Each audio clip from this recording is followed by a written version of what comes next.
Happy birthday, Fritz Chrysler.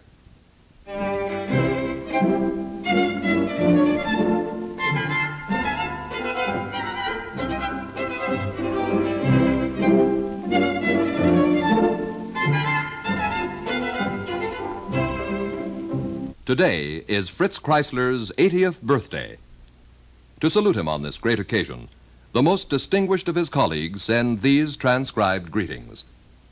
This is Misha Elman, and I want to take this occasion to congratulate my very great colleague Fritz Kreisler on his 80th birthday and to wish him good health. While somewhat younger than he in years, I yet feel proud to have been part of that era in which Chrysler's great art exerted an epoch-making influence.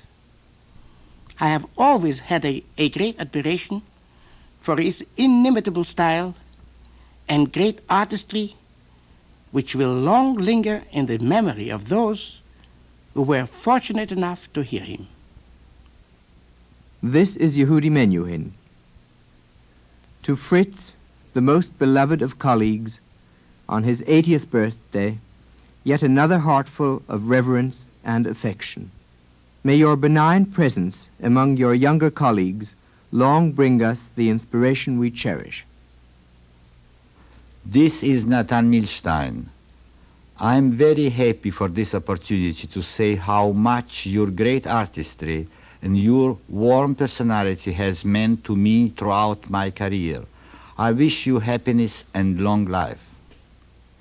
This is Erika Morini, one of your most devoted admirers. Whenever I play one of your compositions, I am thoroughly inspired by the poetic beauty of your spirit and your art. I wish and hope that you will be with us for many more years to come, for you make this world a much more worthwhile one in which to live. This is Joseph Sigeti, and this is to bring all the affection and admiration and gratitude that I have always felt for our great Fritz Kreisler. This is Zino Francescati.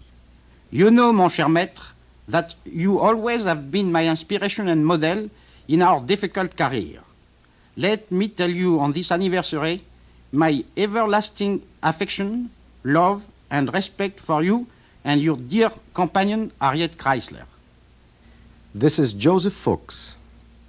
I am happy to greet you on this day, which holds such significance for all of us. You have always been a guiding spirit and a great inspiration, and your superb art will long linger in our hearts. The happiest of birthdays and affectionate greetings to you and Mrs. Chrysler. This is Ruggero Ricci. Greetings to Fritz Chrysler on his 80th birthday. My deepest admiration and very best wishes. This is Isaac Stern. It is a great privilege to join with my friends and colleagues in this tribute to you. A tribute not only to a great figure in the history of music, but a great man whose warmth and sincerity and nobility of purpose has meant a great deal and will always mean a great deal to all of us. God bless you, and many thanks for all that you have done. Some of Fritz Chrysler's colleagues have sent their greetings by telegram. Here's one from Yasha Heifetz.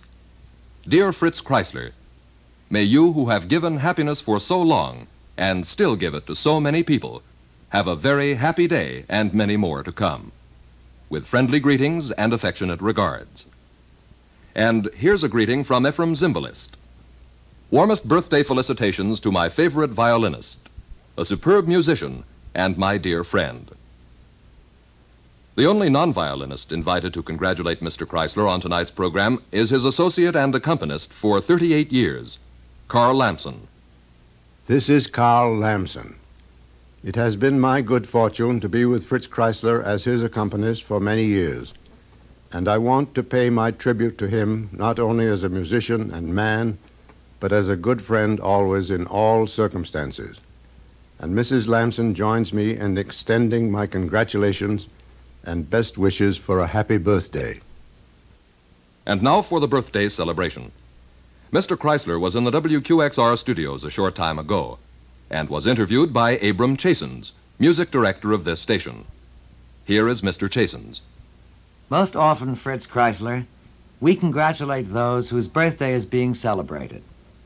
In your case, I think we must congratulate ourselves because your birthday is such a significant event in our musical lives and because you are here with us tonight. Thank you very much. It's awfully kind to tell you that.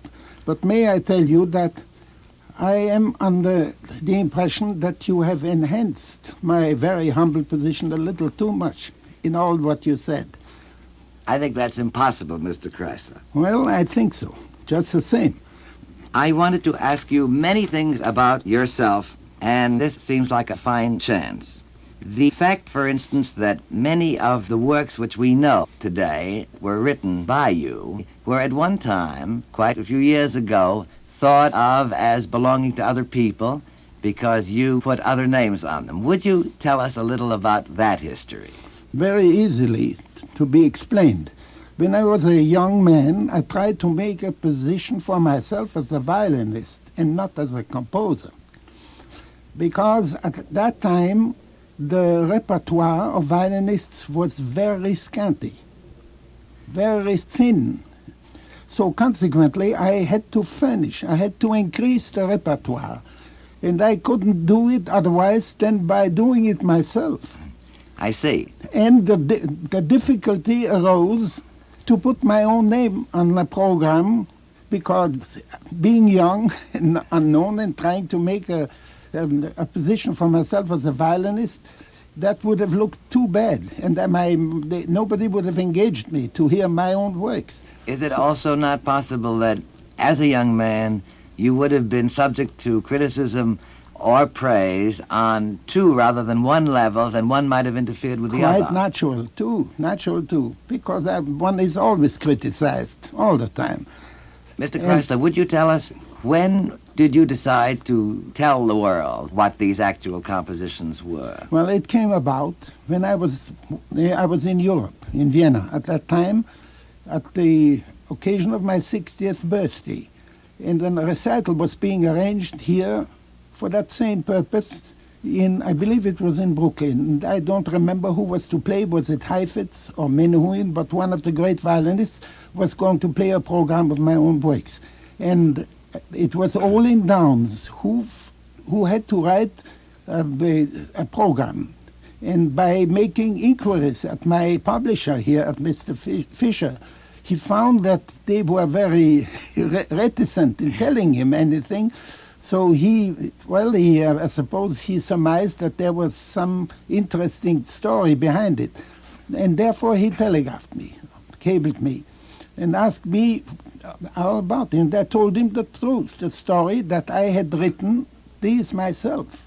And by that time I had to borrow other names to cloak myself in because I couldn't use my own names, and I had to borrow such names of artists that were known, at least in biographical books, but the works of which had not been known enough to be, so I could be traced. Consequently, I had to tell them that I found these manuscripts in old libraries, in old museums, and all over the world, and had noticed them on my cuffs, and then had made the arrangements.